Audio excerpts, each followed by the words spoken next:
Hello, everybody. It's JC with Hangar Ready, and we're here doing 2 episodes in a single month. And with me tonight are my co-hosts, Jolly and Turing, and finally, Callie Josh, who should be able to say hello, and his audio should be in sync. Let's hope so. It's been a little bit of effort. It's been quite a bit of effort. Yes. And Lacoste is saying hello, and so is Wet Vertical. There we go. So, guys, we're here. Just a couple little things before we get started. Like everybody else, we're all in COVID confinement, spread out throughout the all 4 time zones right now. So, Turing lives on the East Coast. I live in Central Time Zone. Jolly lives in Mountain, I believe, although I may be incorrect on that. Right, no, fine. And Jolly lives out on the West Coast, Callie lives out on the West Coast, if that's not a given from his name. So we're all here, and we're doing a couple extra episodes during this trying period to give people something to talk about and do other than sit at home and stare at the talking heads. So with that said, first segment tonight, GPUs. Too little, too much, just right. So let's talk about the GPUs you need for Star Citizen. Let's just toss it around the round robin. Jolly, NVIDIA or AMD for GPU? Okay, I've used NVIDIA for a long period of time. But keep in mind, if you go way back in time, I did 3DFX. Was the company I was using. It was 3DFX. That's very NVIDIA. old. Shut up. I had one too, though. Well, anyways, I like 3DFX so much, I invested a lot of money in the stock market on them. Oh. Big mistake. But anyways, after that, I realized I'll go to the dark side and do NVIDIA, and I've been NVIDIA ever since. I've never done an AMD card, so it's unfair for me to give a judgment on it. I will say, though, that I've been very, very happy with NVIDIA. They come up with updates to the drivers a lot, almost like, why do you do this so damn every weekend? Every time there's a new game or a new optimization, they drop a new driver. Exactly. You kind of wonder, maybe they're just staying up to date. I'm whining about something I shouldn't whine about because I got to update my drivers again, as opposed to, look, NVIDIA's staying on top of the ball, do what they're supposed to be doing, shut up and color and accept the fact you got a good company you're working there. So I've been very happy with NVIDIA. Currently, as for what you need for Star Citizen, look, it's 2080 Ti, 11 megabytes of RAM, period, or nothing else will do, period. It's conversation. What if you have 2 of them? That's even better. Okay. No, not better. No. That's a lie. Not better. Not better at all anymore. Don't do SLI. Turing, what about you? AMD or NVIDIA GPUs? I have an NVIDIA GTX 1060. Okay. And I'm NVIDIA. I have a 2070 Super. So I think the consensus here is that as much as we would like there to be competition in the video card space, there isn't. And so only an idiot would buy an AMD GPU, Well, someone that got suckered into it or something. I've heard that NVIDIA or AMD is coming up with a new card, though. I don't know anything about it, but apparently it's supposed to so is Intel, but that doesn't mean that you should buy it.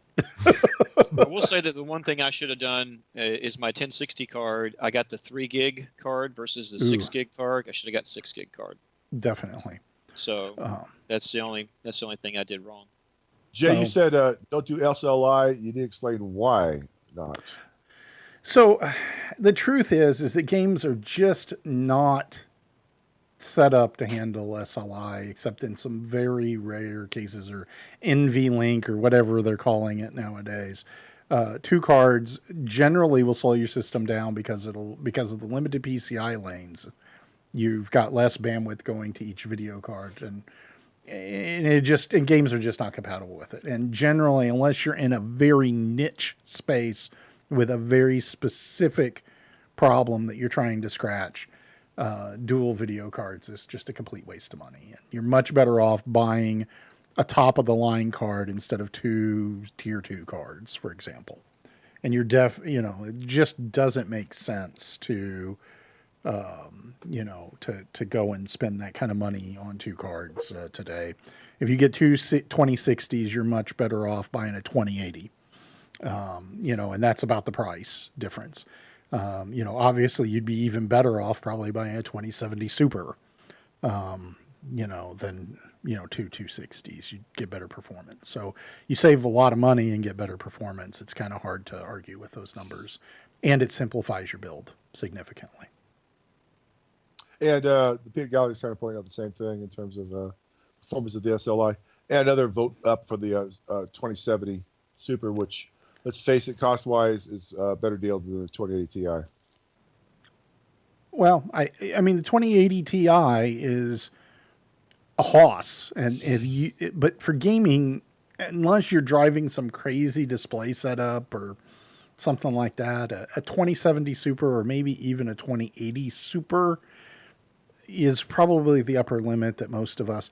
Now, keep in mind that I subscribe to this weird thing. I have a rule of thumb. There's only, if you're buying a gaming computer or building a gaming computer, you make a decision on the front end. Am I going to replace this every 2.5 to 3 years, or am I going to replace this every 5 to 6 years? If I'm, and I recommend the 2.5 to 3 years, and I recommend not spending more than $1,500 on the computer. And the reason, including video card, and the reason for that is that if you spend $1,500 now and $1,500 3 years from now, and you look at a guy that bought a $3,000 computer today, you're going to have a better gaming experience over those 6 years than the guy that bought the $6,000 or the $3,000 computer. You just are. And because technology increases and gets faster, and you end up with a better gaming experience. And so graphics cards are much the same way. Every other generation, you should probably be buying a new graphics card, but you should buy it with a brand new computer so that you have the latest motherboard, the latest CPU, the latest RAM, and can really take advantage of what it's capable of doing. And, now the difference between stated minimums, I think that, there's some crazy stated minimum that a 960 will work for Star Citizen. And I would say if you came to me and you have a 9 series graphics card today, like a 960 or a 970, I would be saying it's, A, you probably need to upgrade your computer, but B, you definitely need to talk about upgrading your video card. You really want something with at least 6 gigs of VRAM on it. My experience. Anybody want to chime in there? Josh, your thoughts? I keep my computers pretty up to date, 2 or 3 years. I will say that I just went from a i7600 and a 1080 Ti to an i9900 and a 2080 Ti. And it made a pretty big difference even within that one generation. Well, I think the CPU, that's more than one generation, isn't it? From the 7600 to the 9900? 7600 to the 99. Yeah, that's 2 generations. Yeah. So, and I know Star Citizen supports multi-core and multi-threading better. I will say that I went from a game that got pretty choppy, especially if I got to a port or anywhere where there was, 5, 6, 8 people around, my frames would dip and I'd get these freezes sometimes. Right now with an i9900 and a 2080 Ti, it's very, very smooth. It's very rare that I have an issue, and I'm running the game in 4K. I don't think I ever see under about 40, 50 frames a second. So I think it's worth having that, but I also spend quite a bit of time gaming. And my personal philosophy is, and I've believed this for years, if you had an entertainment budget of, let's just say, $2,000 for a year, and you wanted to find the most amount of time that you could get being entertained, something up big time. I personally feel like a computer and gaming is going to be hard to beat that dollar per hour of entertainment value.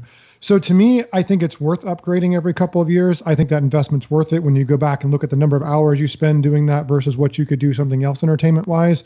And I'm a big NVIDIA fan. I have been for years. Yeah, and I have the same rig right now that Josh does. Is i9 and the 2080 Ti. I started playing Star Citizen with a 960 and an i5, and to be honest, I was way behind the power curve, in my opinion.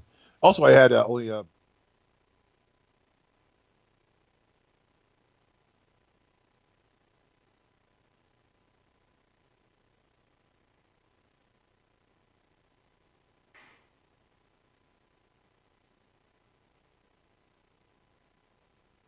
Okay, hold on.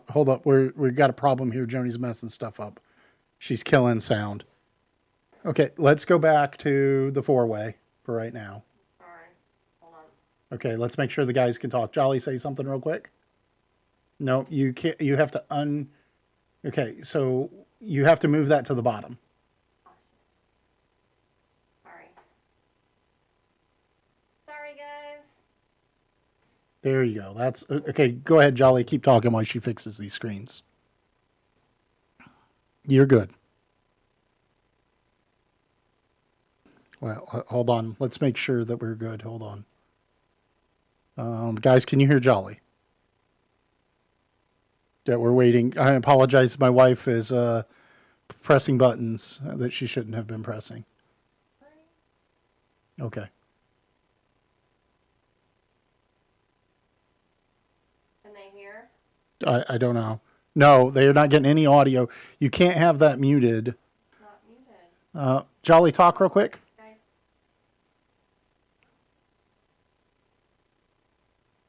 They can hear me. You've got something muted. Active caller should not be muted at the bottom. On your audio, stand by. I got to step over here and help her. Sorry, guys.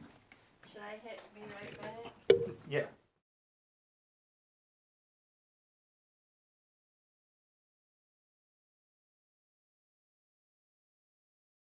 Yeah, I hear you loud and clear, Josh. I like to ship it up myself. Pew pew pew. Is it still muted? Still muted? Everybody's still There muted? you go, turn. I got you. I get your turn now. We got sound. Okay, we got sound. Okay. Is the audience listening right now? Yes. Take 3 for All right, Jolly. okay, for the audience, you missed it.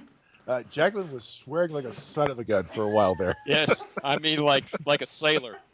Okay. My wife has butterfingers and was playing with buttons. Yeah, we may have some issues She as we failed her change armor save, screens. That's what happened. All right. Anyway, what we say on the screen right now, we're always safe. No, we're going Yeah, to switch real quick. We're going to go to Jolly's screen real quick. You can hear me still. Yes, I can still hear you there. All right. Let's go to Turing's just real quick. Turing, Howdy. good. That looks good. And then go to Josh. No, we don't have audio on Josh's, so that's where we've messed up. Josh, say something. You make sure you didn't stop. It's not there. Stop. You've got something muted, or you're missing that. Yeah, how do I get it back? I don't know. You have to add it back as a source. Add source. You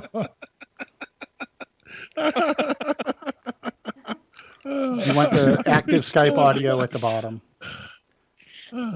Oh, yeah, yeah. Okay, switch to Josh. Okay, Josh, say something. No, she's. It's broadcast. We're having some issues here, real quick, guys. So she deleted something, Didn't delete it. or hid it. Took it's not there. You're on the wrong screen. You need to select Josh's I know screen. what it is. Hold on. Yes, Gosh. it's not there either. I know what I did. I hit. Joni, you're editing the wrong scene. You need to be editing co-host 3. You need to be editing co-host 3. Click on co-host 3. Sorry. There you go. Edit that one.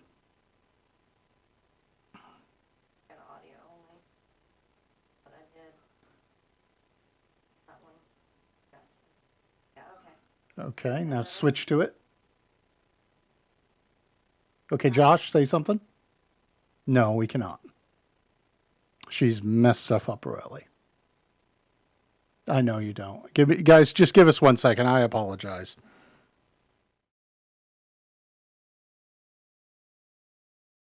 Because you can't edit and fix it and be right back. Oh. Why is he not showing up? Okay, stop. All right, Jolly and I will relay. You guys keep talking for a minute. Talking now. Anyways, I should ask that if you and I could at least talk. I tell you what, I have a crappy system compared to you guys. What do you got? I have an i7 6700. i7's fine. And with the NVIDIA card that I have, that GTX 1060, it's on the lower end. And back when telemetry would work, it always put me down at the bottom left-hand side. Yep, so yep. it's just about time for me to put the Dell 890 out to pasture. Yeah, well, Gene brings up a good point about swapping out a new computer every year and a half versus yeah, I bought a computer. I know it's gonna last 5 years. At the Yeah, end of can those you hear 5 me? years, I'll be one of the poppers. Can you hear me now? Hey, Josh, can you talk real quick? Yeah, can you hear me? You're a little too loud, but yes, I can hear you. I'm a little too loud. Okay. There we go. Okay. Okay, I think we I got it always all have the fixed. problems. No, it's not you. It was. I know. She pressed buttons and didn't realize it. It's all good. Okay, I apologize. Where were we at and what were we talking We were about? talking about video cards still. In We probably Turing's read the ancient gamut. computer. In my Turing's ancient computer, my paperweight that I have here on my desk. Oh, well, I wasn't paying attention. I apologize. Well, no, I have an profusely. i7 6700 CPU. That's and 16 gig RAM, something like that. So it's about time for me to take the Well, Dell you're- XPS 890 and upgrade. You're definitely at the tail end there Yes, of I the am. situation. And so, yeah, I realize that. Yep. And just so everybody knows, we have 123 viewers tonight, and we are number 1 in the Star Citizen category. Yeah, because we're entertaining with Yes, as we're running around trying to fix Joni's or Jaglin's mess ups here, but I think we've got it all fixed at this point. So, All right. Not fired yet. I would say no, of course not. She's married to me, so I'm stuck with her as a It's a producer. bigger I fire. think there's a legal contract in Tennessee that says otherwise. Yeah, there's a legal contract in Tennessee that says otherwise. A 1080 Ti or above, you're still okay. A 2080 Ti, you're good for at least 2 or 3 years. Be looking for the next generation. I have to 2 schools of thought, and I have to agree to replace my computer every year and a half, do stuff or replace stuff on my computer every year and a half, or get a new one every 3. To be honest, I'm lazy. I like doing let's get it over with, pay big bucks, let's get 5 years from now. It's just my personal preference. And sometimes that's what it comes down to. Everybody is a little bit different in that space. There is no right answer. It's just now the thing is, I don't do a lot of upgrades. I just buy a brand new computer with a brand new case and the whole 9 yards, and move on. That way, I have a backup computer that I can either do as a hand-me-down to somebody in the family, or something like that. And so that has worked real well for us. I got a but question. everybody's- What's great about Go ahead, Josh. What's great about being in an organization with so much experience is that you have quite a lot of people you can turn to say, hey, this is my budget, this is what I want to do, and they're always going to give you a good list of what to put in with a machine. That's what I'm looking forward to, because I'm going to need some help. Hey, Turing, I'll help you build a new computer. I promise. I know you said that. Yeah. Yep. I've got a question that I think some people in my audience might be wondering. Let's say I have my computer that I have now, a i9-9900, a 2080 Ti, and 64 gigabytes of RAM. And my focus was Star Citizen because it's such a wonderful game and it's going to be everything that we ever wanted it to be, right? Are my requirements to play the same game going to change over time? Yes, without a doubt. And why would that be? Well, I mean, first off, Star Citizen is in development, so that's going to be an issue.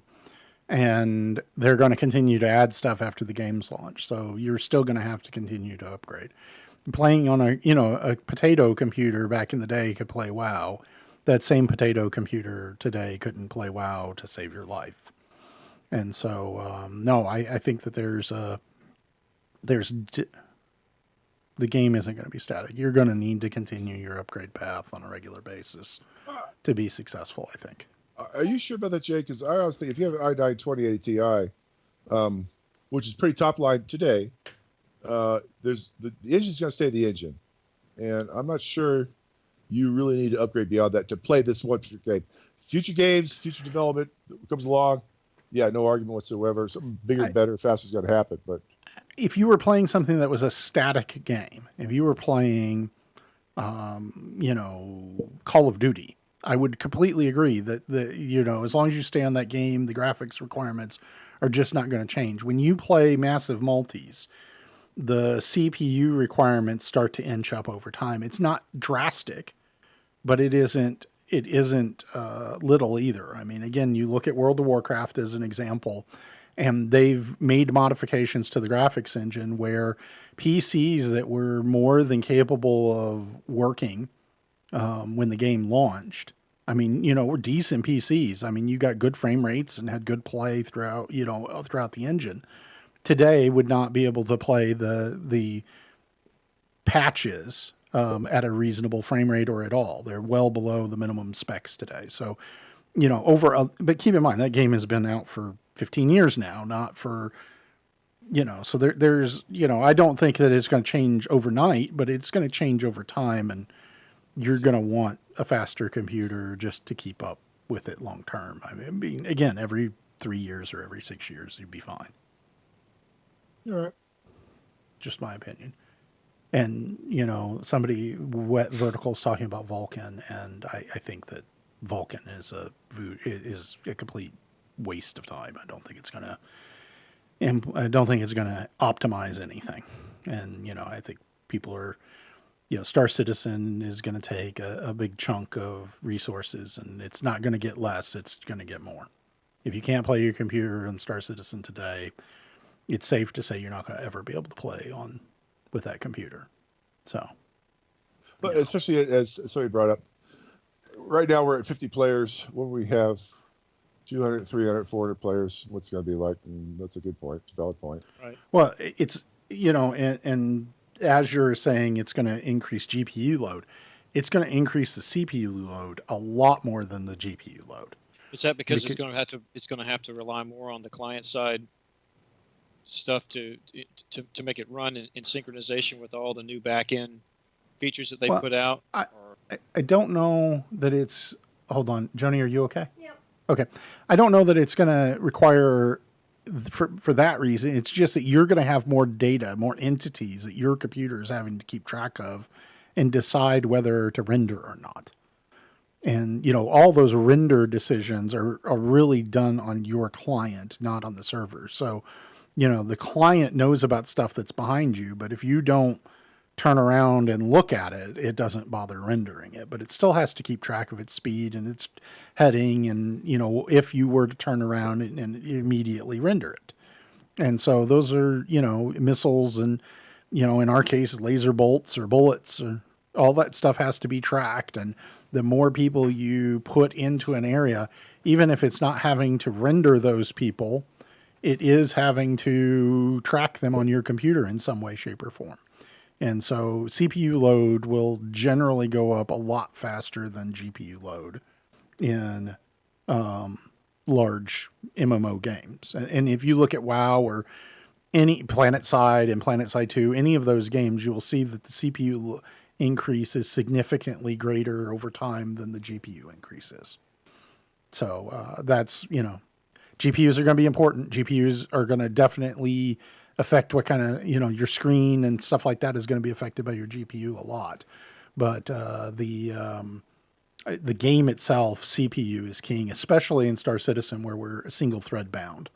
And that won't change. No matter what somebody tells you, Star Citizen, unless they completely rewrite the engine again from scratch, starting over today, which they're not going to do, Star Citizen is a single threaded bound application. That means that while it's multi-threaded, there is a single thread that will eat up 100% of your of a single core on your CPU, and that is the speed limit that your computer is capable of playing Star Citizen at.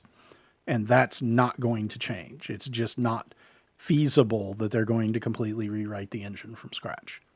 And that really, so single-threaded CPU performance. It's why, even though I love AMD CPUs and, own a bunch of them, you can't recommend anybody buying a gaming computer to put an AMD in it today. That may change when the next batch of Ryzens come out. We'll have to wait and see. It may be 2 batches or 3 batches down the line.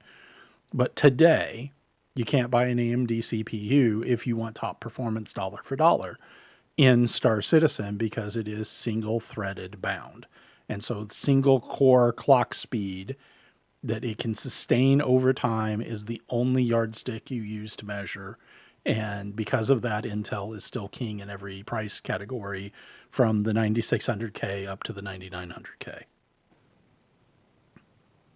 And Lacoste is asking if it matters much between having an i5 through an i7 or i9. So it matters because the i7s and the i9s tend to have a faster single core clock rate. But no, unless you're doing something other than gaming, pure gaming, an i5 is going to perform better than a 3800X, or a 3900X CPU in most cases. And so it's, an i7 is definitely going to perform better than that. You may not see a whole lot of benefit at the i9 space, the 9900K, unless you're trying to drive 4K screens or something like that, where you need the quicker refresh cycles. An i5 or i7 is plenty. If you're streaming, if you're running a bunch of other apps on your computer, then, there may be other reasons to need an i7, but for pure gaming, i5 is still best bang for the buck, or i7, somewhere in that ballpark.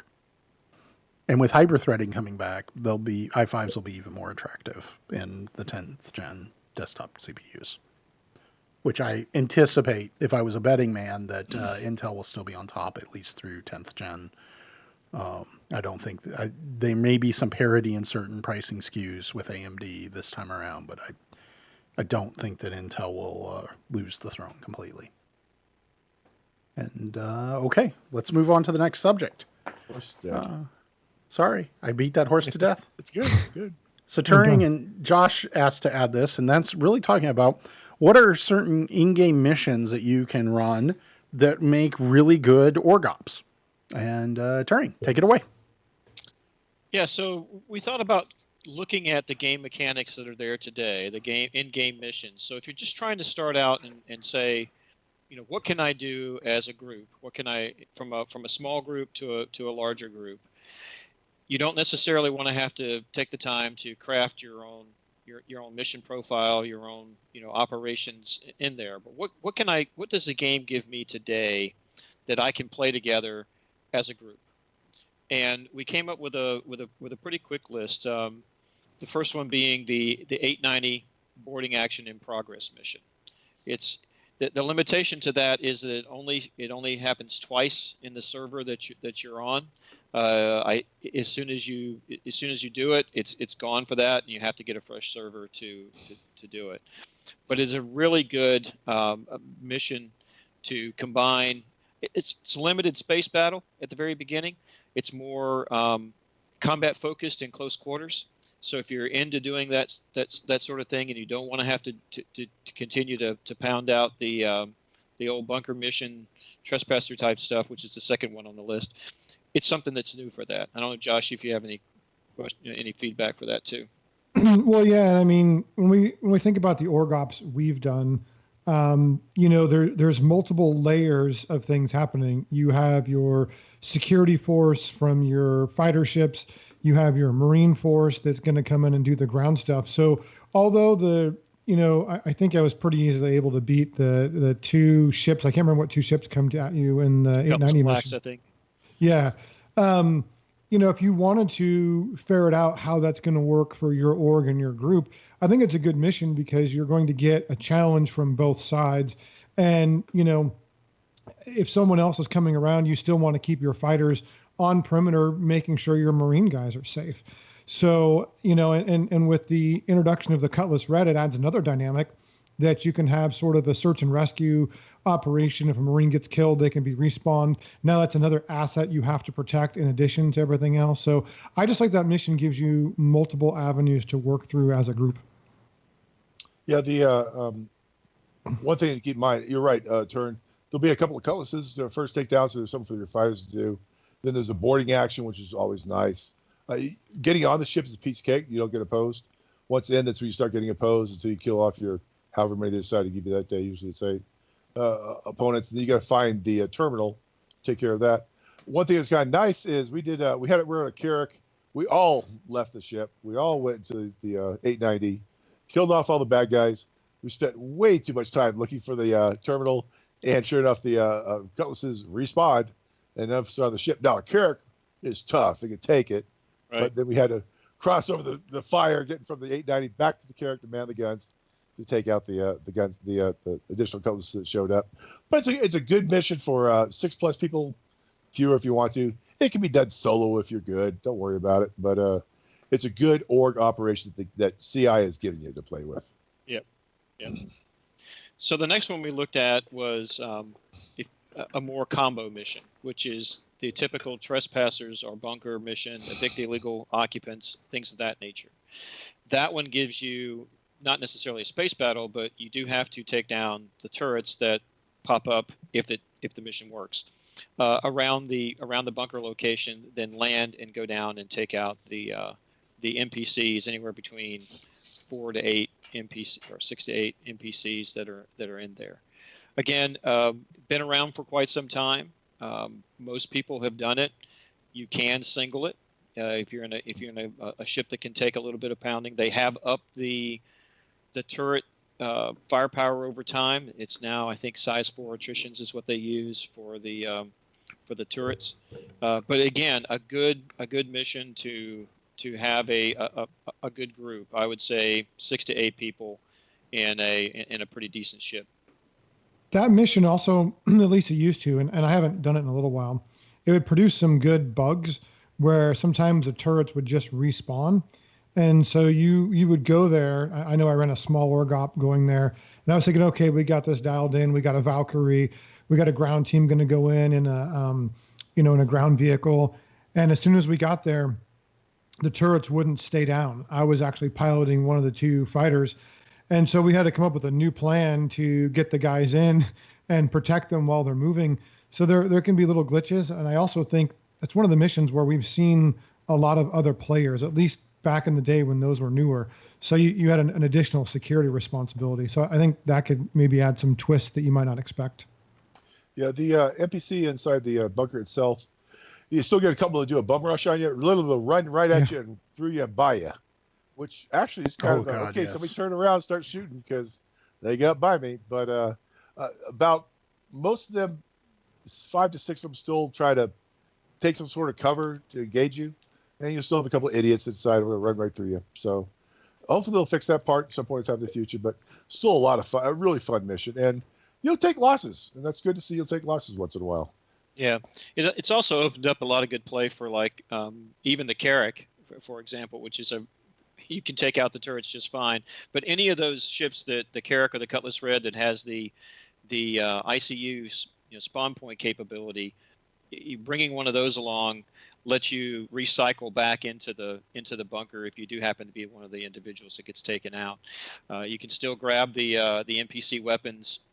If you grab a weapon off the ground, it comes with an automatic 30-shot clip for you, and you can continue right on firing. Some of the things that we've done in the past is after an operation, grab as many of those as you can, put them back in the Cutlass Red, store them in the rack for the next bunker run, so that when you get killed, you have a weapon to pull off and go run. So. Yeah, Shep pointed out to bring an LMG on that mission. I agree. LMG is my preferred weapon.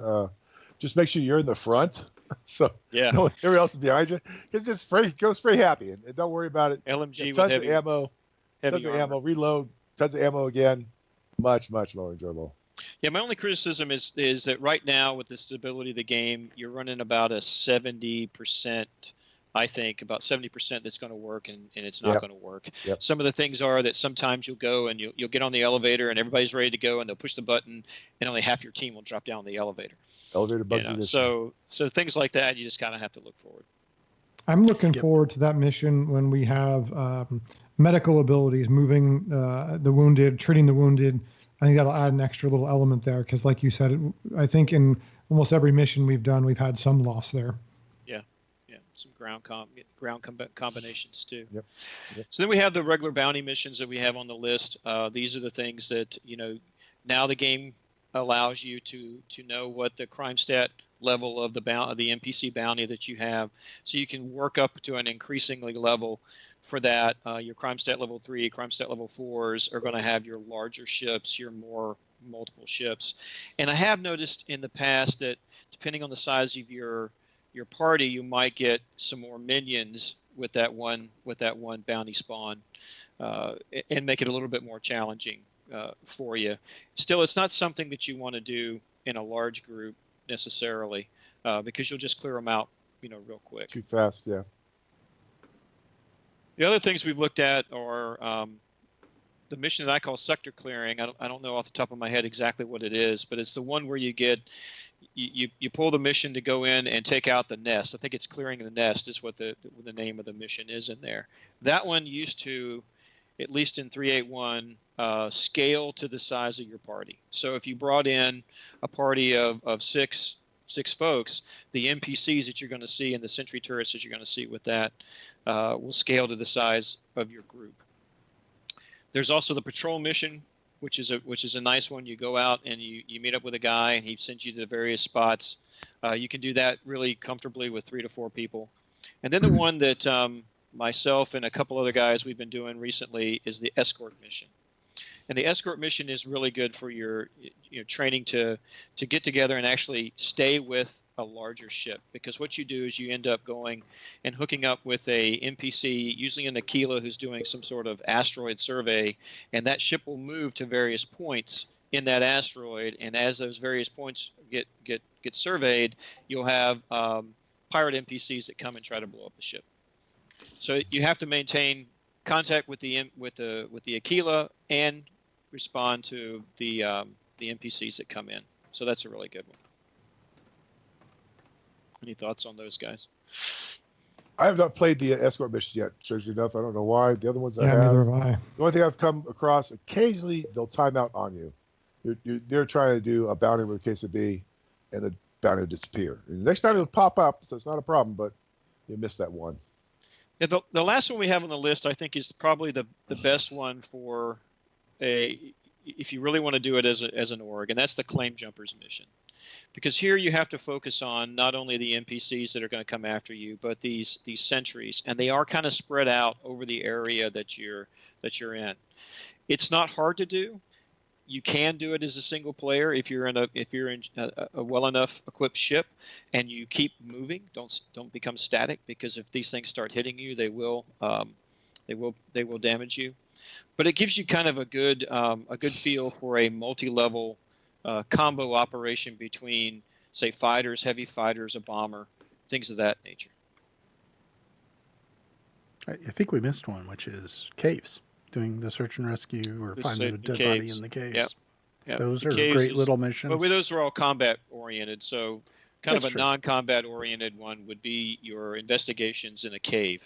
Yep. Where although we were on an actual organization op, Charlie, we were talking about this earlier. Yeah. When we got down to the cave, and lo and behold, there were 3 NPC pirates that were there, or 3 NPC bad guys, who actually started to shoot at the group. Unfortunately, the group decided to throw a grenade and kill half their group. But yes, grenades are much more deadly than Drop NPCs. a grenade. Drop a grenade. Throwing was a relative term. But for the most part, those cave missions they're not, those NPCs aren't there, and it gives you a good opportunity to do something else as a group, besides just going out and doing combat. The other thing that we've done is not a mission that's given by the game per se, but we have run where you meet up with someone and they're going to tell you a location that they have to go pick up a package. You get that package and you have to go from point A to point B. And those can be, there's a little bit of randomness in where they tell you to go pick the package up and drop it off. So you don't really know what you're going to be doing as a group. And so that can, if you're into more escorting cargo, that kind of stuff, and don't necessarily want to go head to head with NPCs, that's another good one to do.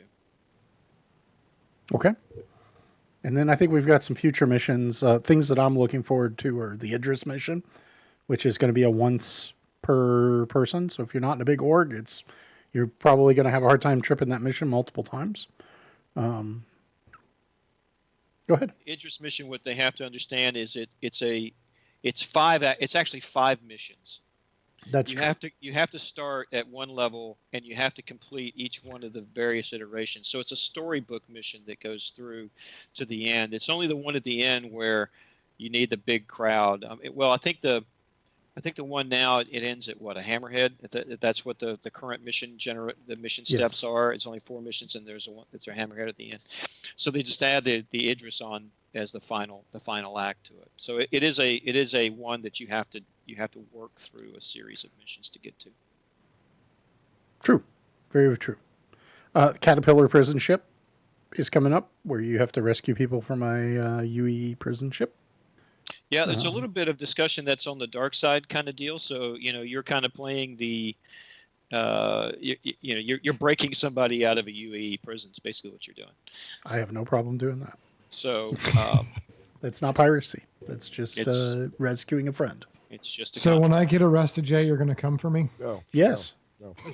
It's just a contract.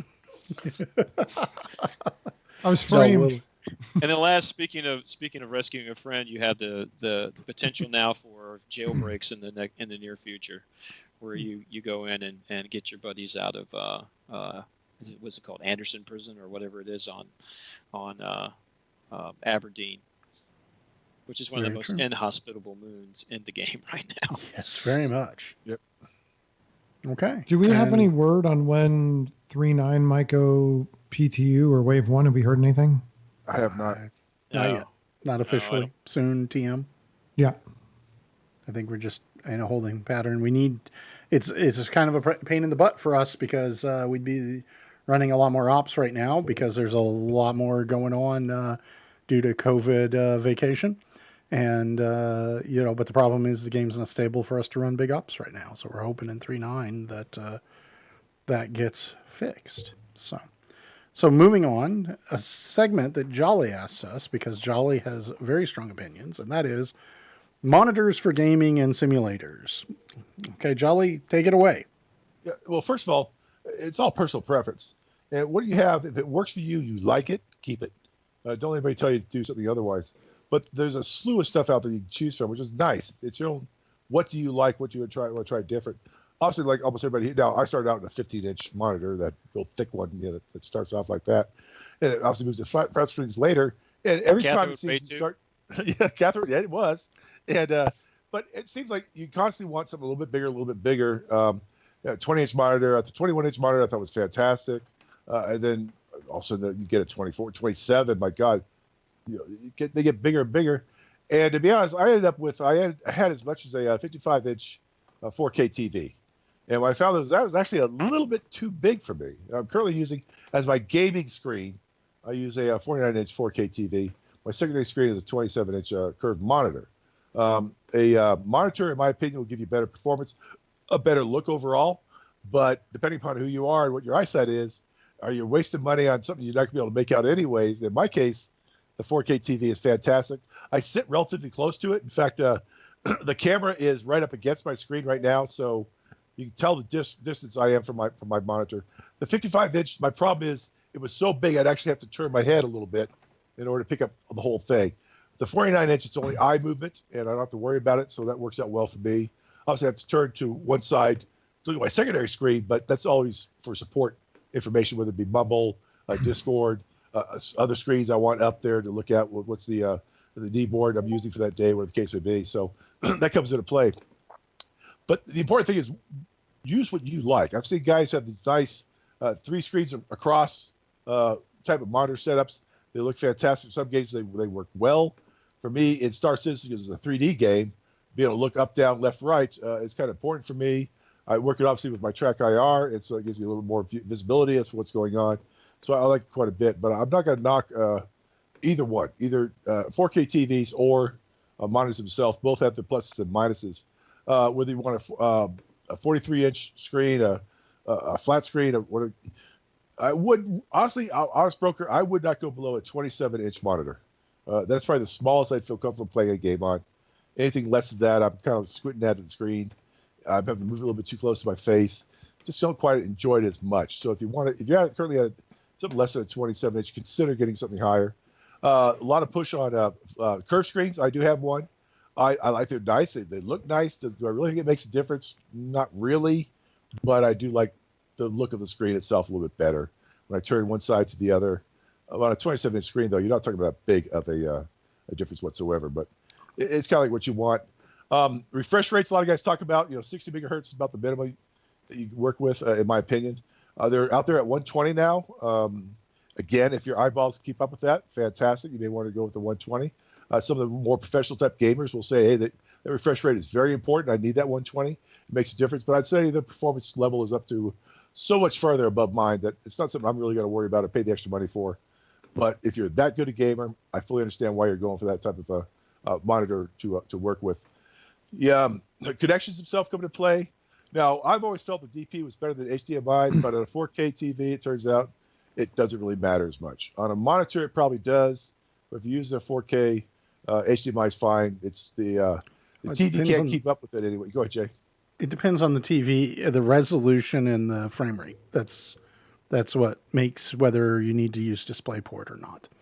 So hold on while we're doing this.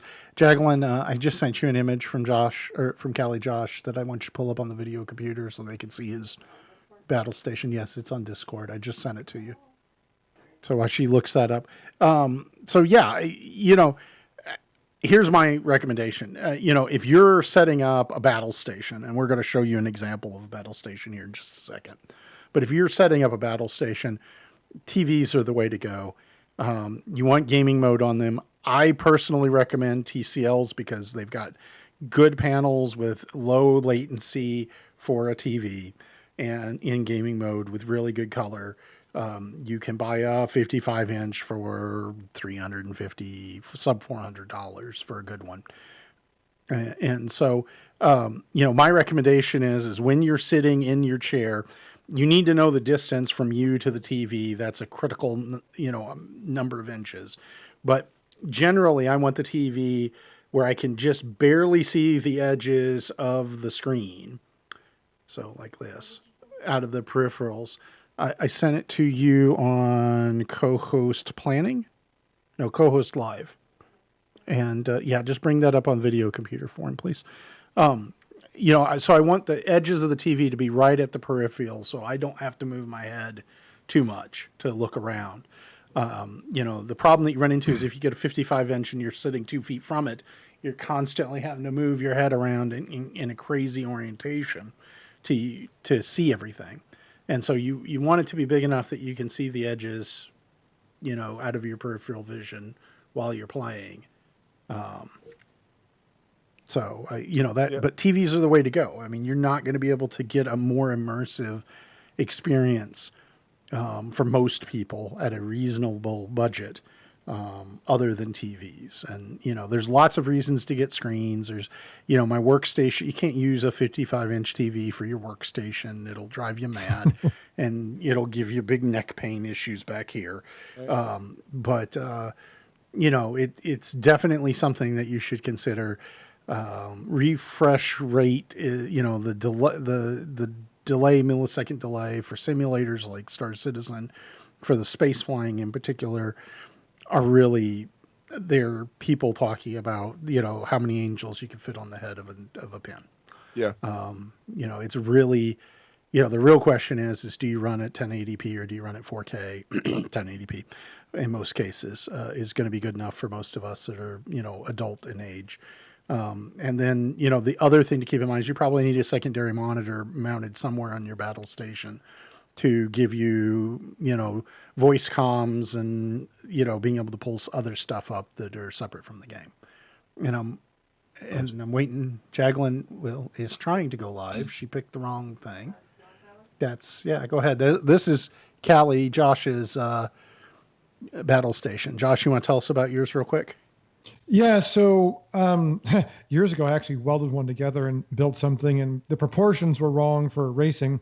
This is actually in racing configuration because I've been doing some more racing recently.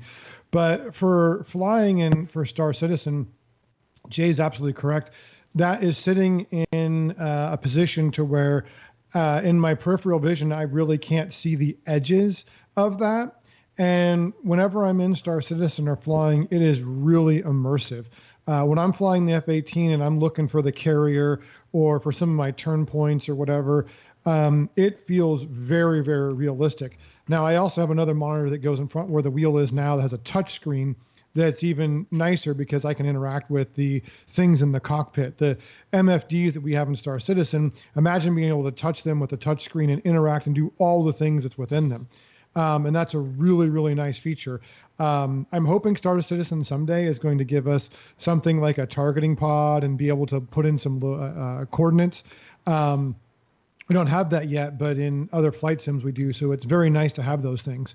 The side screens there you see is actually a tablet and a screen, and I usually have up who I'm chatting with, either in Mumble or Discord or whatever we're using, and then whatever we have. If we're doing an op, I'll have up the call signs so I can remember who's who, and any other information if there's a op plan or whatever.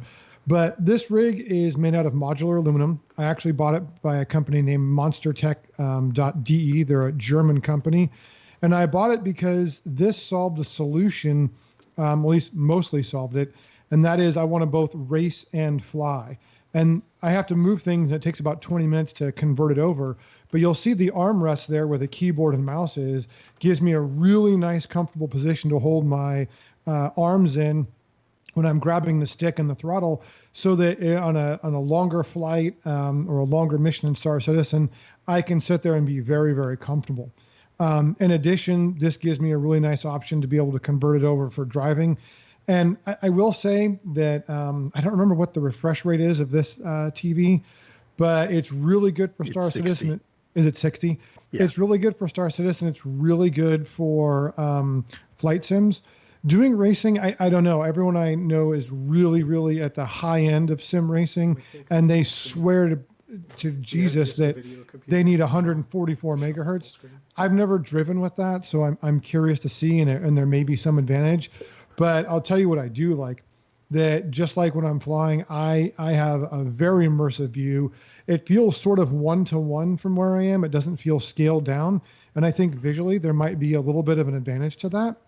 But I think in general, if you're going to plan something like this, if you can do modular aluminum, if you're going to go into a higher end, the nice thing is I've made about 4 different changes to this since I got it, with just the way some things are plugged in and where I do it. And having that T-slotted modular aluminum, I can redo this entire thing at any point in time and change and modify things. And I think that's the biggest thing I've learned doing it over time, is give yourself some flexibility as your needs or interests change, or as you realize you have something more you want to use. If you want to connect up a Stream Deck or something like that, this gives me every option that I want. All in for just what you see on the aluminum side, I'd say you're pushing about 1,500, but I also have a car seat there that is an actual car seat that's connected up to power. So I have the full 6-way adjustable seat. That itself is about $350 to do all those things. But again, sitting there over time, wanting to be able to change positions and move around, or a different position for racing versus flying, is really, really nice. Good rig. Yeah, that's great. Yeah, the only thing I'd bring up is I like a lot of screen space. The op we did today, for example, I take the game and I put it in windowed mode and I shrink it down a little bit. So I have about equivalent of a 27-inch monitor that I'm looking at on my 4K TV. Now, I was the mission commander, so I don't need to worry about flying and controls and stuff like that. But along the same line, I have all of the mumble chatter of this side, long listed it, so I can see who the heck's talking, what's going on. I've got the roster over here. I've got the kneeboard up over here. I've got Discord up because occasionally you guys have to talk to me on Discord, where the case may be. Had the schematic up for Kovalik Station in this case. So I have a lot of screen space. Everything's out there. I don't need to alt tab out and change stuff around. It's all presented to me. That's something I can get away with if I'm more of a leadership role in an operation, as opposed to a gamer, that everything needs. I like everything on the one big screen in front of me and put all my secondary stuff over to the side. But my responsibilities aren't nearly as great for something like that. And it works out well. And Jay, you talked about the distance from your monitor that comes into play. It's very important. These glasses, for example, they are custom made just for this, nothing else. Just for looking at the computer? I have the distance measured between my eyeballs and the screen. And once the optometrist, I want something that zeroes in right at this screen. And that's the sole purpose of these glasses. Don't wear them anything else but this. I have to remember that. Yep. For when you get old, like the rest of us. It's not going to happen, though. I'm going to stay young forever. Okay. I got mine too, Charlie. I just don't want to put them on because they're old BCGs, but that's all right. Wait. You now have to explain what BCGs mean for those who are not in the military. Google it.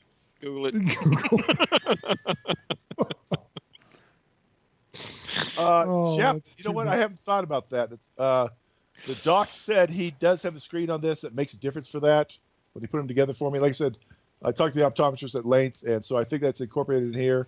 Just another feature he had because he knew my only purpose of this was computer watching. That's it.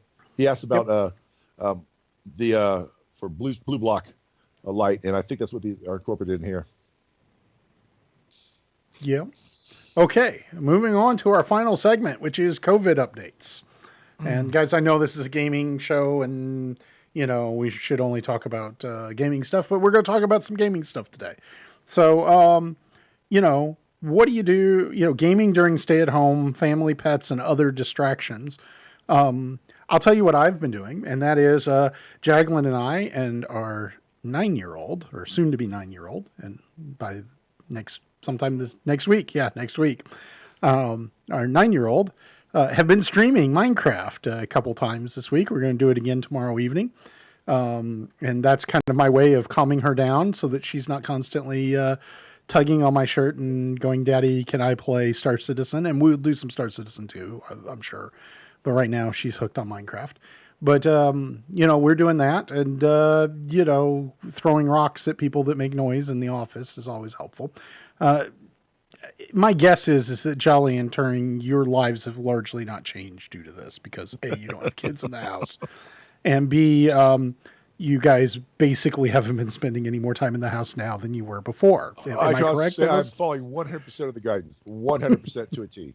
Yes. But you were following pre-guidance. Shut up.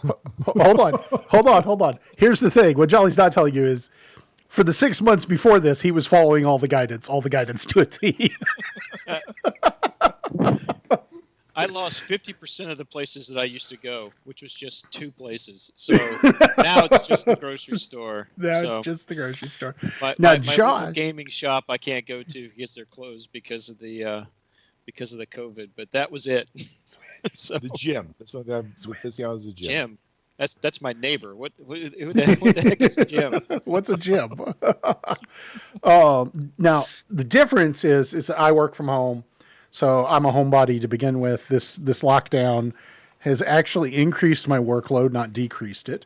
But yep, we have a lot of viewers, almost 300 viewers on right now. Wow, that is amazing. But Josh, on the other hand, he is a people person in sales and spends a large chunk of his time outside the house. So I'm curious, how are you coping with being locked up in a house all day long, days on end? Well, it's interesting because typically I'm training on the bike, 10, 12 hours a week, in the gym during certain parts of the year, a couple hours a week. And it's getting a little frustrating. I've been riding inside on a trainer, which is I can go ride a bike outside for 2 or 3 hours and enjoy myself.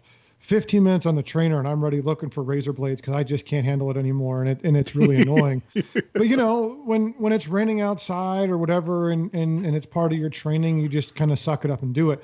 But day after day, we gave up, and my wife and I actually rode. She rides too, not to the same level because she doesn't have the same psychotic addiction I do. But we actually rode today, did a ride that we typically do. It was nice because there was, less cars out. We saw actually quite a few more cyclists on the route we were on, which typically is a route that doesn't have as many people. So I think people are trying to go to other routes. But, just getting out and seeing something that's green and smelling different smells. And, we just stood by an airport. There's actually a gun range and airport right next to each other. And when you shoot there, you see parachuters coming over. It's very surreal. It's strangely like you think you're in a war zone, but it's really nice to ride there. I didn't know they allowed gun ranges in California still. I thought they outlawed all those. Yeah. A lot of, watch out. Not live targets. Shows up. But we stood there and, normally watch the parachuters come out. And it's just kind of a little like, I'm a big reward kind of guy. I like to go ride my bike and have an ice cream or go to some destination. It's just kind of fun for us to go there and watch the parachuters. But, there was none, and it's just surreal and strangely familiar and yet unfamiliar because there's no air traffic at the airport. But, overall, I've been doing a lot of sim racing and connecting up with some folks that I haven't done in a while. Took a little break from Star Citizen because I honestly didn't want to test another build beforehand and go through the frustration. I wanted one build to be pretty good, so I'm giving myself that treat. But I think it's a daily effort. I don't watch the news as much as I used to. I try to catch up on it at some point in the day. I try to make sure I focus on my work and keep going because fortunately my employer is keeping us employed at this time. And I think it's just a struggle. You know, I found that I kind of wanted to withdraw and not reach out to people as much as I normally do. And that's strange for me. So I think we all have to make an extra effort to make some phone calls and do stuff. But overall, you know, I'm glad to see that people are adhering, and I'm hoping we can get through this soon and get back to something normal. I agree. I've got one big announcement real quick before we move on to the list of things that you could do during the physical distancing but social connecting. And that is, I've lost almost 20 pounds. I know I'm still fat as all get out, don't get me wrong, but the lack of Five Guys cheeseburgers for lunch, for work, and I'm not joking. I'm sure that, and takeout for dinner. We've been at home, and my wife normally goes out every day, and she's been cooking, and home cooking is better for you than buying takeout. I can tell you that. And I'm lost just shy of 19.4 pounds in a little over 3 weeks since this all started, and I'm going to keep going. I'm hoping to lose like 45 or so.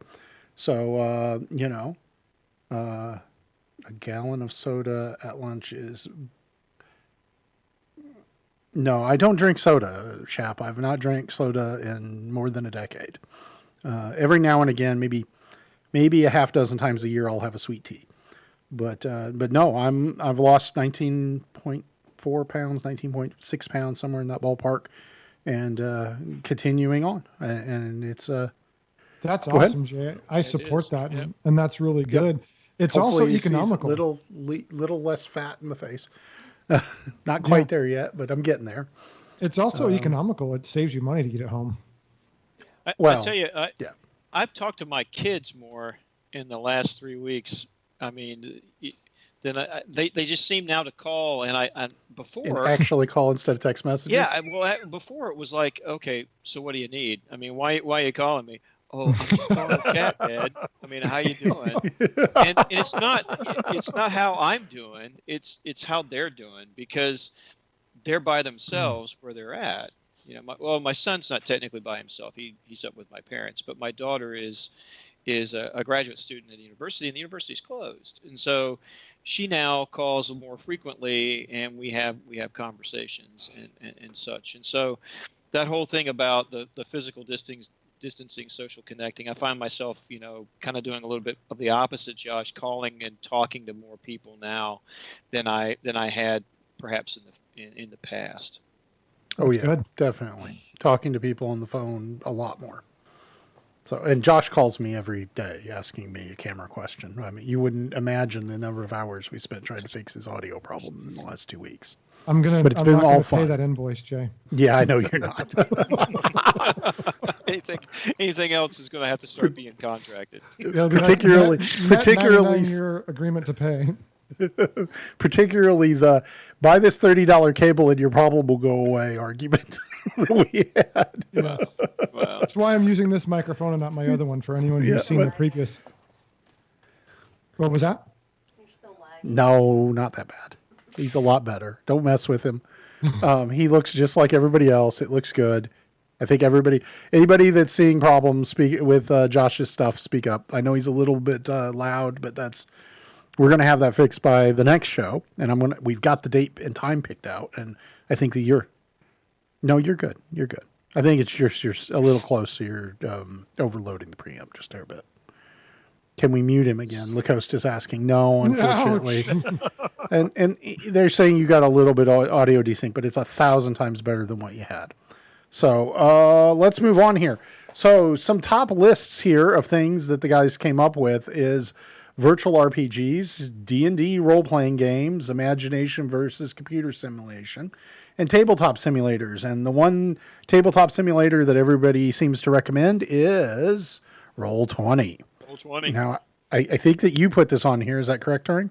I did. Yes. So tell us about Roll20 and why you think this is a good thing to think about during the COVID. Well, Roll20, as with any of the tabletop simulators, Roll20 allows you to run basically your Dungeons Dragons, Pathfinder, Call of Cthulhu, those type packages, and it also gives you the opportunity to create your own RPG based either on one of those preset game sets or your own game set. What it won't do, it doesn't walk you through the simulation, but it gives you the same experience as if you were sitting around the table with friends that evening with your D&D set, with your Pathfinder set, and you can do it virtually. And it keeps your progress. It stops where you're at. If you can only run an hour for that night, you can run an hour a session. You come back, you can schedule it. If you're looking for other groups that you want to play with that run those same systems, they'll simulate or they'll facilitate you getting in being able to advertise your game or getting into other games, and it's just an ability for you to connect virtually with what we used to do back in the day, just sitting around the table and having a wonderful time playing Dungeons and Dragons or Pathfinder or Call of Cthulhu or any of those type systems. It's free too. There's a free account that you can do, and you can invite friends to come and join as well. Yep, definitely. Social games over virtual connections. Cards Against Humanity. I don't even know. I what love that that is. game. Oh yeah. Oh yeah. Jay, you've never played Yep. cards? No, never. We're gonna he's play gotta get in. cards. And He's gotta I don't do know that you guys have enough money or enough alcohol to get me to. So I'll You bring don't need the alcohol with cards. It's funny. Goes It hand gets in funny hand. without alcohol. Okay, I mean seriously. I mean the things people come up with as responses are just crazy. It's not You very learn a adult, lot about or your it's very org mates. adult.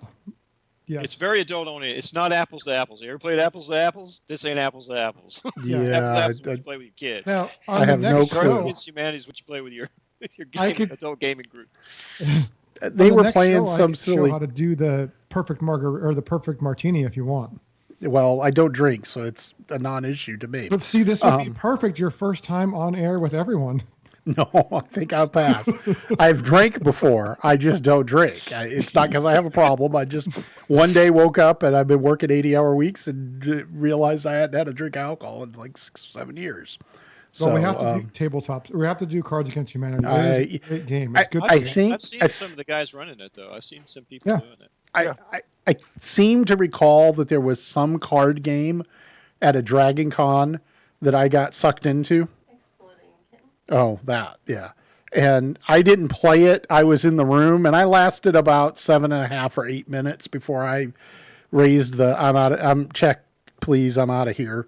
It just isn't my thing. I do get sucked into D&D at Dragon Con once every couple of years because my wife loves to play it, and I want to do something with her.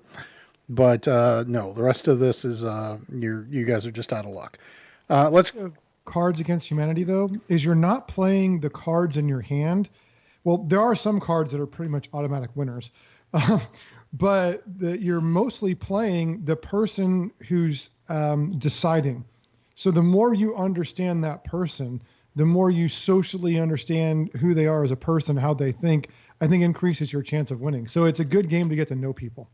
How much of a deviant is this person? Oh, Yes. this is the card I'll play. Yeah. I wasn't going to say that. Are they walking on that line so I can say this answer because I know that's what this guy really thinks. This is how this guy. Oh my God. Okay, so what's this Tabletopia here? This is all stuff I don't know because I'm a computer geek, not a geek. Do you remember walking into your game shop and seeing all those boxes of games on the shelf? No, I've never been in a game shop. Okay, in 20 years. these are tabletop games that are like Scythe, Tapestry. Think of Desert Warfare. Those type big box games that come with hundreds of tokens and mats and give you hours of fun. Tabletopia is a simulator for those games. They have they claim 800 games. I have not yet even gone through all the list of stuff. What's really good is they have a lot of single player games. One of my favorites right now that I play is Zulus at the Rampart. It's a replaying of the Battle of Rorke's Drift. It's a solitary game that you play. You can run a session in probably 25 minutes. A lot sooner if the Zulus happen to be on a rampage and get over the ramparts pretty quick. But it's what it does, in my opinion, is one of the problems I used to have with these things is there's a lot of little pieces. They will get missing over time. A lot of cards, a lot of stuff you got to keep track of. Every time you go on here, your game's all set up. You never lose any of the pieces. It's already arranged the way you want to. The commands are really intuitive on how to zoom and pan the board, move in, move out. What it doesn't do is it doesn't walk you through the game. So, like I said, the game that I like to play right now, there's six actions to a turn. It's not going to tell you, hey man, you're on action number 1. You're on play your hero card. You messed this up. It's just like sitting around on a regular game. You got to know what the game is. It gives you a link to the rules that you can pull it up, and so you can invite your friends to come and play the your gaming session. So every time you go in and you start one, it creates a room, and you invite people to your room. They don't have to have Tabletopia accounts. You can just send them. It generates a unique URL link for your game. You send them to that. They come in, and you can play for an hour. And again, it just like the tabletop simulator, it holds where you're at in the process. The other thing I like about this is the base account is free. It's a subscription type service, but it's free. It gives you access to all the games. You can have 2 game rooms open at one time. If you're not a really hardcore with this, it's more than you're ever going to want. There are some premium games at the subscription rates that you have to have, but even then, it's pretty inexpensive per month for what you want and get access to it. This is what my kids and I get to get because we're a big gaming family. So I can have them in various places around the country, and I can get them in, and we can play just like what we used to do when they were young, playing. And now they're adults, and we can play much better games like Cards Against Humanity and things like that. That's really it. How much do you know, Dad, on that one? But it gives you an opportunity to have and run something like that and to try out new stuff. I mean, there's a lot of different types of tabletop games. There's a lot of cooperative stuff versus it's not just about, you versus them. It's getting together and you can work toward a solution. It's just really fun. Okay. Moving on. Netflixparty.com. This kind of, if we could find a cool movie, I could see us doing an ADI movie night with this. That's definitely something I could see doing. Maybe Black Hawk Down or, Saving Private Ryan or something cool like that. Do our own Mr. Science Theater 3000 with it. Yet another movie I've never seen and don't intend on seeing. Oh, it's a show. Well, it's a show. That's why. It's about guys sitting there cracking jokes at a film. Oh, okay. A bad science fiction film. A B science fiction film. Okay. There's no way I'm going to watch Rocky Horror Picture Show with you, Shapcap. I could just see you using that as an excuse. As an excuse to dress up as a woman. Spotify and Apple Music social playlists. Take turns being the DJ. That's pretty cool. And then I think the one thing that's taking the world by storm, and that is video conferencing in Zoom. Yep. And I have comments on Zoom, but I'll see what Jolly think and the other guys. So, Jolly, what do you think about Zoom? Never used it. Can't really make a comment. I've heard a lot of bad stuff about it recently, though, in terms of security. Yeah. Turing? Zip usage. Just same. Okay. Anything you want to add to that, Josh, before I go on my rant? No, I haven't used it, but I'll preempt your rant a little bit in that I know both the state of California and Google themselves are not letting their employees use it anymore. Yeah. At least on work computers. Here's the simple way to look at it. Think of all the evil stuff that Facebook and Google do with your data, and then mix in the Communist Party of China and all the evil stuff that they do. And that equals Zoom. So don't use it.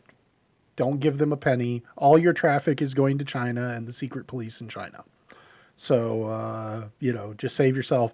Google Meet, which I know Google's part of the devil, but it's much better than the communist devil in China. And Skype for Teams are much better solutions. We use Skype for the show here, and I use Google Meet multiple times every day.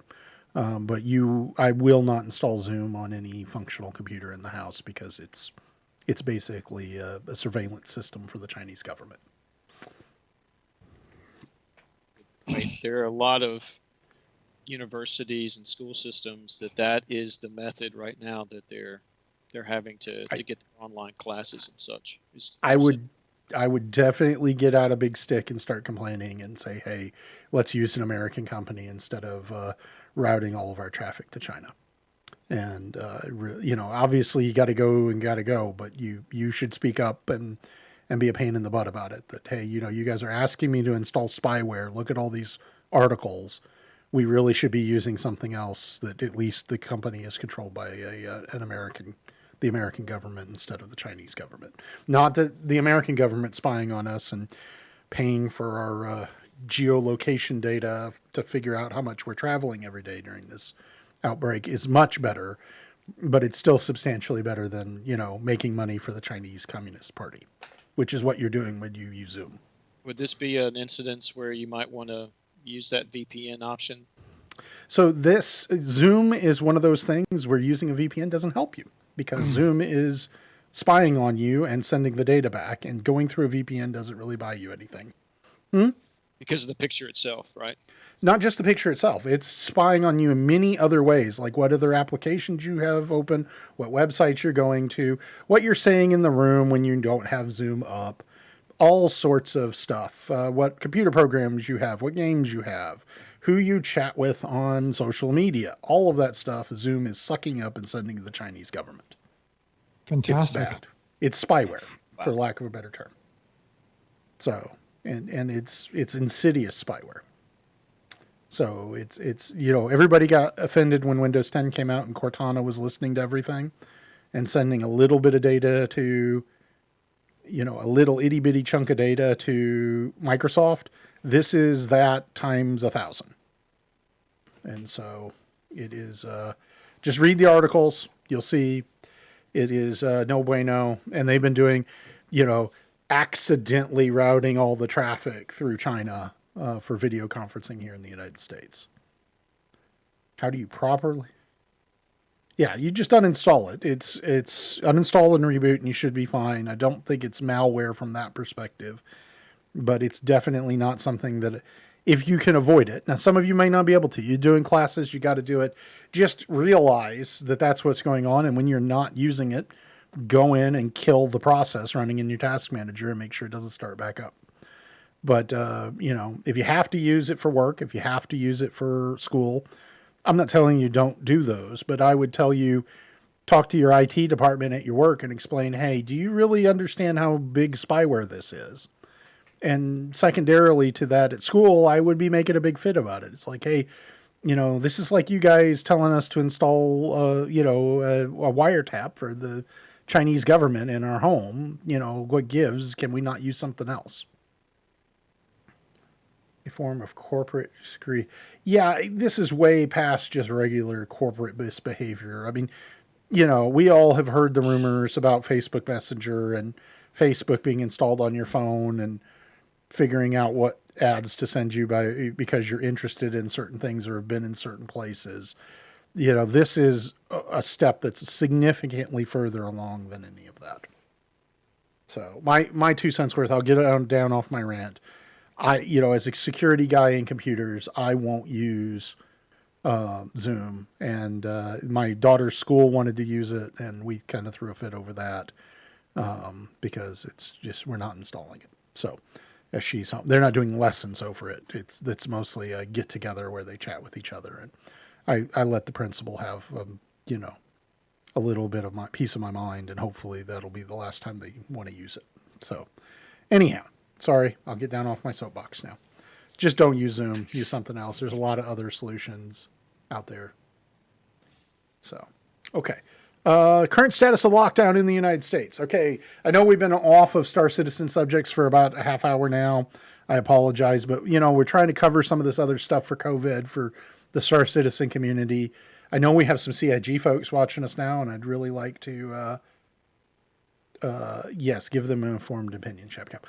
Really would like to thank them for watching and get back to Star Citizen for a second, but we've got one little thing I want to talk about, which is kind of what we're looking at. So we're going to go ahead and do another show on the 25th, which is 2 weeks from today.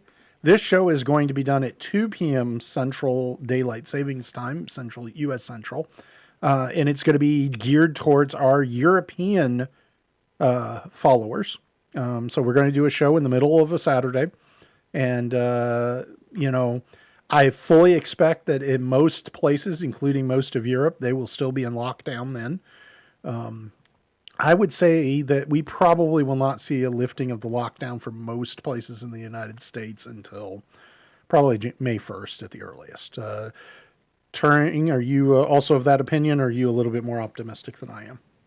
I don't think there's any decision that's going to be made or should be made within the next 2 weeks. But you don't foresee anything before May 1st either, No. as far as a significant change. Not well. I mean, there's some states that may be able to do it. It all depends on what you are. I mean, I wouldn't necessarily consider what a lot of places are as considered lockdown. I mean, you still have a lot of social movement in and out of places. There's been at least a more awareness, here in Florida that, looking at the various workers at these essential services like grocery stores and things of that nature, that they need to have more protection, et cetera. But I don't think that the state here is going to be lessening anything, before May 1st. And the biggest, I guess the biggest decision on the governor's mind right now is schools. Or are they going to have the kids come back to school? Is there any value added for them to come back for 2 weeks? Or anything, is there No. is there a value added to have a closure or something of that nature? I've been surprised that they haven't, looked into it a little bit more. First, he wanted to do a case by case county level. I don't think that's going to work. I think you're going to have something, on a macro level at the state. But to answer your question, no, I can't see anything before May 1st. Take a relook then. The models are looking good. The model data is looking good. A lot of that has to do with good data going into the model, which was not the case at the very front side. There was a lot of assumptions, and when you do, epidemiology and public health, modeling, the more good data you can get in, and the less assumptions you can make, that's really it. I think the message that was put out, you could have argued it was a little bit on the scare tactic side of the house, but I think it was warranted at the time to be able to really wake people up and get them thinking towards this whole idea of physical distancing. It's encouraging to see the information that's coming out of CDC, the NIH modeling guys, that we are beginning to flatten that curve. But people have to understand, as you flatten the curve, you lengthen the season that you have. So it's not a flatten the curve and then everything drops off. The drop off would have occurred with more people getting infected and the herd mentality and the herd immunity potentially catching up. But you end up with a lot more fatalities on that side. The trick here at everything that the government's going for from an educated standpoint is that we want to keep the peaks below saturation of the healthcare system in a given area. And that's what we're shooting for. And I don't think that we're going to see, I don't think we'll see school come back this year for the vast majority of the country. I think that in most states, non-essential workers won't go back to work without physical distancing in place until at least the 1st of May. And it may be, certain parts of the country or certain geographic parts inside of states, and a perfect example is that Eastern Tennessee, I live in Tennessee, not a secret. Eastern Tennessee is largely not hit as hard as we are here in Central Tennessee or Western Tennessee. So we might see folks sooner going back to work with social distancing, masks, that kind of stuff. in Eastern Tennessee, but they may lag in, Middle and Western Tennessee because we have a higher count of or higher community spread going on. And I think you may see some of that on a regional basis of state, that Florida, for example, the Panhandle versus the Peninsula may be handled a little bit differently. The idea of national level guidance is good, but state level enforcement is what's needed. Not all states are equal. And I remember seeing the governor of South Dakota speaking recently, and though they are practicing the social distancing, they do not have the lockdowns or must stay at home type of rules that some parts of the nation are going through right now. Of course, you're talking about not a densely populated state. Now, mine's also not a densely populated state, though we have 3 population centers that we are pretty much enforcing the rules fairly heavily. We still have counties that have no cases whatsoever, but there's 11,000 people that live there, and it's a huge area. So there's no real surprise in that one. So it varies from state to state, and I would say from county to county, depending on which counties you're at. Or groups of counties. I think that there are And metro regions and things like that. Go ahead, Josh. I'm sorry. No, I'm in California. I mean, it's a state of 40 million. I believe we were the first to go on lockdown. Yep. Yes, you were. And, thinking about that and looking at, the potential reasons why, New York still hasn't reached their peak from my understanding. I think they're still a few weeks away, and they may be one of the worst worst groups to be hit initially. And looking at here in California, I think we have to remember across the nation, nothing happening is what we want. You staying home and keeping your social distance is what's going to work to make this happen. And I think that expecting the crisis to be here today is not relevant, because what's here today and what we're doing today is what's going to flatten that curve over time. And I think it helps to remember that. Do you want me to go into this N95? Because I know quite a bit about this, Jay. And I think Celical's asking a question about cloth masks and we can go back to the WHO stuff and things like that. And, I think cloth mask is a wide range of cloth. So let's use a medical mask, something that is certified for medical usage as kind of the leeway. My understanding, and Turing and Josh, correct me if I'm wrong, that it's not 100% effective. It's 60% effective or better when properly worn. Even cloth. the medical masks. The medical surgical mask. Yes. Because cloth mask, who knows what the size of the whole pores in it are. You can't. There's too wide of a range to give any kind of save. But we know with the medical mask, which is a specific design, and that is not N95. No, it can be the same. Typically, a medical mask is, from my understanding, has a liquid splash component to it to resist that and protect the healthcare worker in the event that some liquid is splashed on them, to prevent it from getting into their mouth or nose. Which is why the original, when it all hit, the construction because construction community uses N95 masks too. Those are not medical grade because of the liquid absorption piece of it. It doesn't take into account the ability not to have that liquid being absorbed into the mask, and so that's why they had to give special permission to be able to start using those in the medical setting versus just the construction. Well, for an airborne or for a virus that is being spread via air, N95 is N95 for that purpose, as long as you don't get them wet. Yes, and you don't want them to permeate with your sweat either. Sure. I'm not going to lie. A few weeks back, I went to Costco and I wore a mask because I'm not going to take chances, and I don't want to spread it either. And just walking around a little bit, it was kind of cool outside. I had a fleece on. I started sweating on my face, and I realized my time here before this permeates is reduced, and I had to cut my trip a little bit short. So something to think about is the amount of heat your body's going to generate with that on there, right, and the fact that you do not want that to get wet at all.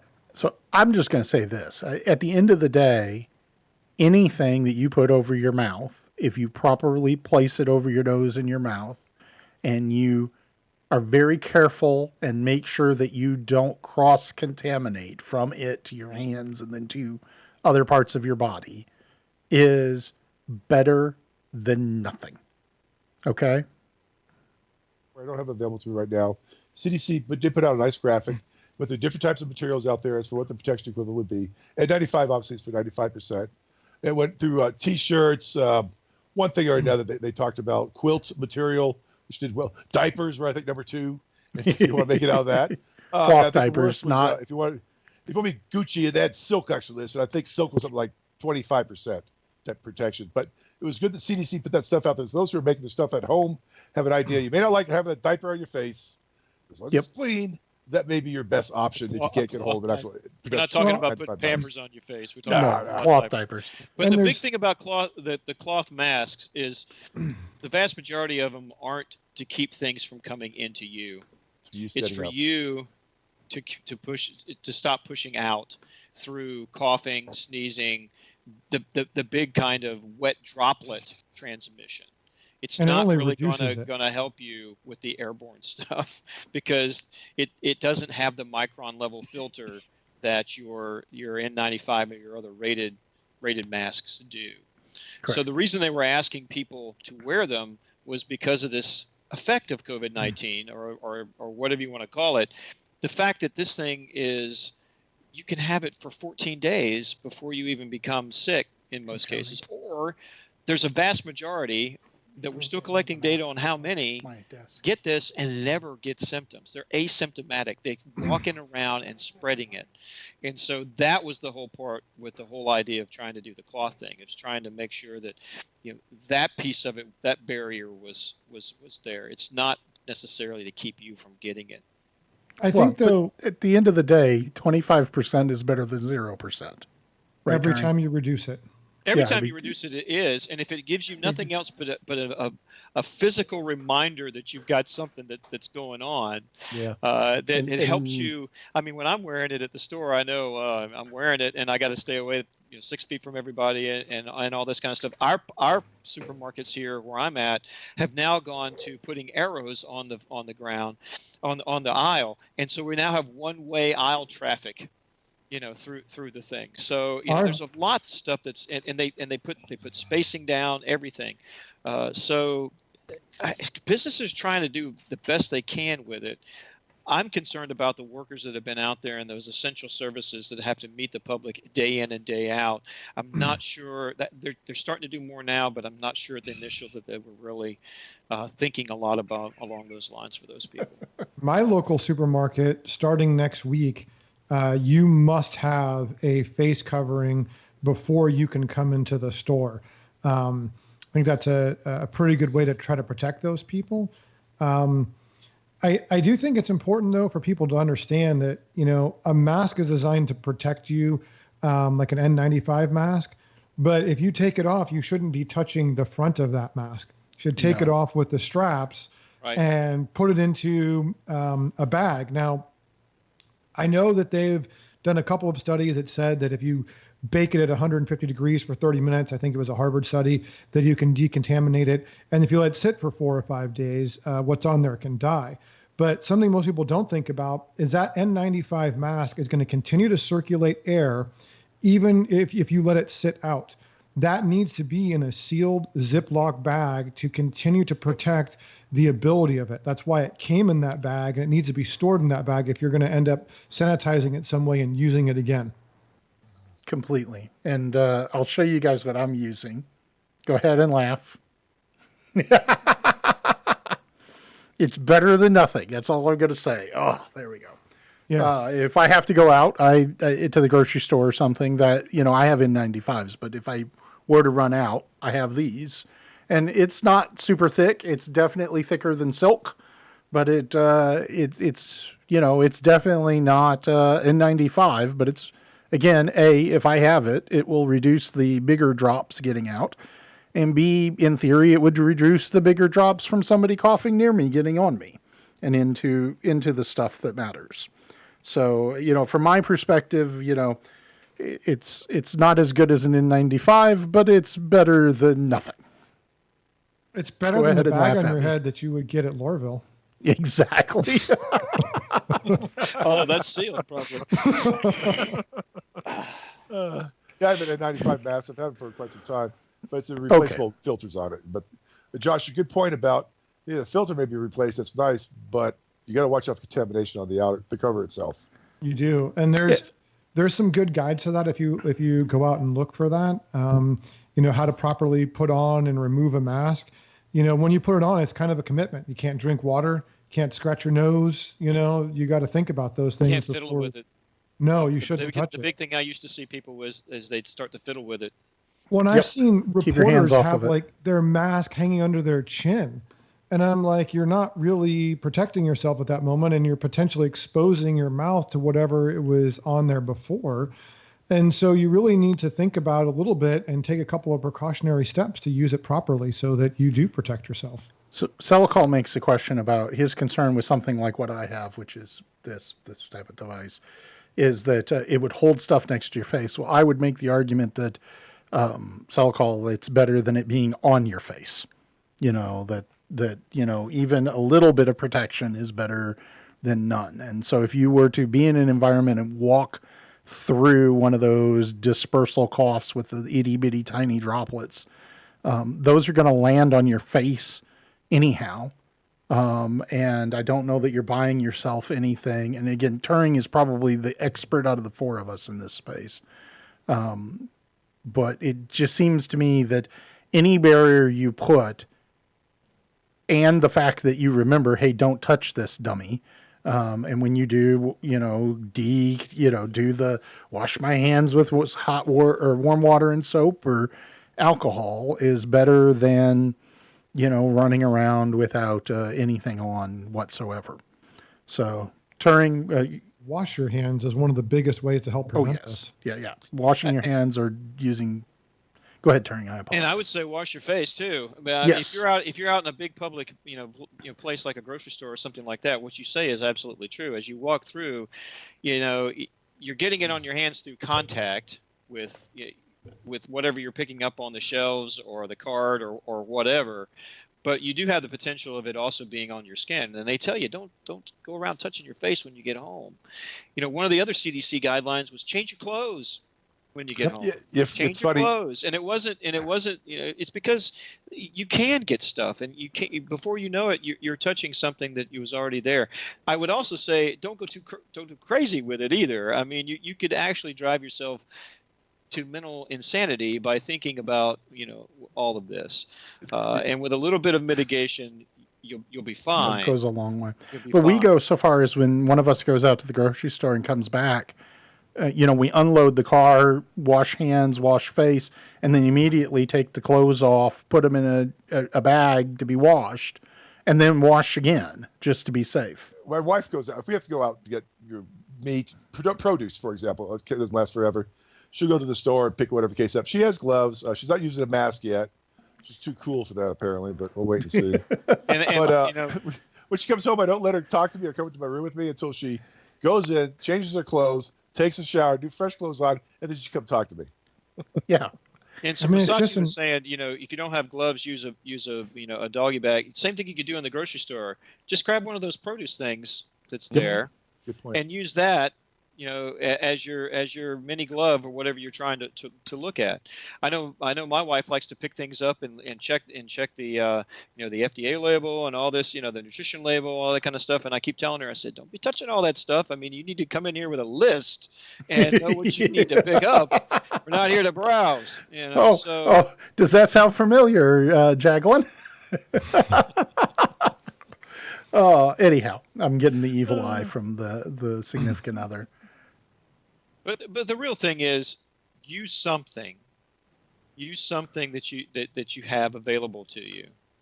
Make sure that you wash if that something is washable. Make sure you wash it again before you use it. In the case of the N95 mask, use like Josh says. That's why the bag is there. If you happen to be the one that has the disposable outer shield that you can do, use that as well. Real quick, it comes to the questions coming up here.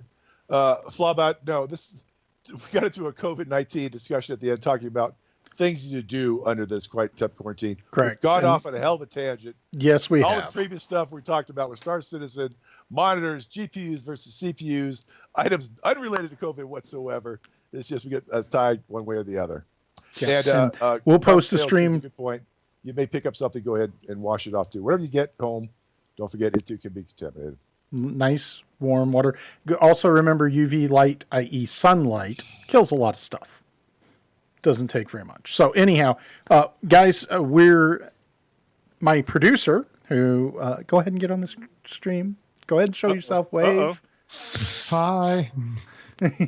She doesn't like being on camera at all. She just stuck her tongue out at me. Anyhow, she has been learning editing while we've been here. So we actually have episode 5 went up yesterday on YouTube. Search Hangar Ready on YouTube. And we're going to have episode 6 out sometime on Monday. Is that correct, Jacqueline? Sure. Yep, she says yes. So check out the Hangar Ready channel. You can find that by going to youtube.hangarready.com, and that should take you to the appropriate channel. Let me know if it doesn't. Also, guys, if you want to talk Star Citizen or get ideas for the next show, reach out to us on discord.hangarready.com. And we'd love to hear from you and get show ideas and get input on what we can do. So the next show is April 25th at 2 p.m. U.S. Central and we're going to do that for our EU cousins to see how they're doing. So with that, I think that we're doing pretty good. And yeah, we've got some really good numbers on here right now, thanks to. Sure, we could go ahead, guys. Any gaming related questions? Gaming, not COVID. Gaming. Yep, gaming. Go ahead and ask those, and we'll chat here for a second. It probably doesn't hurt that we are number 1 in the Star Citizen category right now, and that there have been some Facebook posts and Reddit posts about us. So 468 watching. Wow, that is almost 10 times what we had last time. Not quite, but definitely 8 times. So other than that, I know we had a mission today, and we did a little OP4 and beat up on some of the Marines that were landing at Security Post Korea. Kovalex, sorry, my bad, Kovalex. EVA fighting, which is what we want to try to do. Yep. I haven't done much of that. Many people have not. That's why we did it. Yeah. The thing that I always got to practice is orienting yourself left and right to what you're doing. What do you want to consider down? Down is hard. See, you need a navigation system for that. Definitely for need the Idris mission coming out. I am big time Lacoste. We got to try to organize that one. Every player could do it all the way through completion once, which means we can have multiple tries going at the same time. Obviously, go off, have fun, do what you want to do. Do want to try to organize actual ops, org operations more if it's controlled. One of us will be the Stucky and say, I'll shoot my attempt at this on this, see how far we can get, progress it forward. And if it fails, and so be it. Next person up will try to make their use their ticket to get through to the Idris battle itself. And I am looking forward to the Idris battle. I think there's parts of this game we have not taken advantage of, such as targeting subcomponents. I think of the Idris, you're going to have to do that. You just can't say I'm going to shoot at the big target. It will not work. You're going to need to take out parts of it at a time. Right. Focus on getting the guns down so that you can get in close and do some real damage. Yeah, I'm looking forward to seeing how big that thing is. I mean, you see, huge. Yeah, I mean, if you land an 890 at like one of the little mining outposts or whatever, it really gives you perspective of the size of that ship, and it is significantly smaller. Right. So, I'm looking forward to seeing that bad boy in game and how much damage it can take. I just wish that it wasn't a shell and we could actually get on board and clear it and stuff, but. Unfortunately, and it looks like there's been some announcement that they may push it back. That may not make it into 3.9. I haven't seen that. Just remember that the way I think they currently have it in the game is that once that mission starts, a message goes out to everybody on that server to come and help. So if you're trying to run an org op or trying to run some kind of mission set with that, just be mindful that the way that I believe it's currently put out. Sure. It helps on a problem, but if you get in there with 45 to 50 members of your organization, you'll lock down the server and it's going your way. Yeah. Yeah. That's just short of double than 890. Yes. It's going to be massive, and it's significantly taller. I think it was it 2 years ago they had it in the ship shows that you could go see and just walk around the. Yeah. I mean, it wasn't just the length of it; it's just the sheer mass of that thing looks amazing. Big Yeah, bottom. definitely. Yeah, I don't think the main gun's going to be used for this mission though. It's just going to be the turrets on the ship, Let's stay away from the Which very are front of it. which It's are okay. considerable and Right. powerful. Yeah, Hopefully see the torpedoes come into play a lot more and good use for them. I want to know how many retaliators it's going to take. Ton. So any other They questions that we They have? may be delaying it because they want to get the Ares ships out with it. I would hope that That's would be an good. idea. I think that would be good.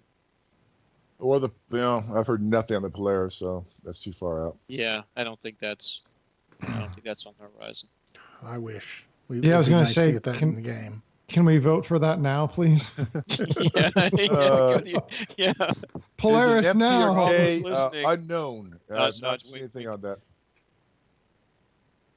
The question was, is it Idris MP or K? And I haven't seen anything whatsoever. Yeah, I haven't seen I don't think so. It's probably the whatever closest to the civilian variant would be Papa. in this case. Yep. So I think we're way over time, guys. Yep. It's, time flies when you're having fun. Again, guys, next episode is on April 25th at 2 p.m. U.S. Central. Can I start a fan account of yours? Okay, there we go. Anyhow, I guess I thought we just had people mocking us, but no. So next episode is going to be April 25th. I think that all four of us will be back. I know that Jolly Turing and I are for sure. Josh, I didn't get to ask you. Are you going to be able to now? This is like noon your time. Yeah, I know. Okay. I'll You'll get be up awake. early to ride You'll the be bike. awake Like for 11 is done. I mean, Yeah, as Californians with our sideburns, I know it's a big ask, but we'll figure it out. It is a very big ask, and hopefully by then we'll get that attenuation cable for you, and you can have your regular mic back. Yeah, I'm gonna. If this works fine and everything, then I'm gonna order it. when It the looks show's great done. compared Okay. to what we had last time. It looks wonderful. So, okay. Well, I was with just that- trolling you. Sorry. I know you were. I know you were just trolling me. Anyhow, I think that's it. Jolly, anything you want to add before we leave? Nope. Great show. Stay home. Turing, wash your dang hands. That's wash your dang hands. Yep, wash your dang hands. Josh, anything you want to add? Don't touch your face, and thanks for watching. Okay. Thanks, guys. Have a great week. 2 weeks. We'll be back in 2 weeks. Look forward to seeing you then. Take it easy.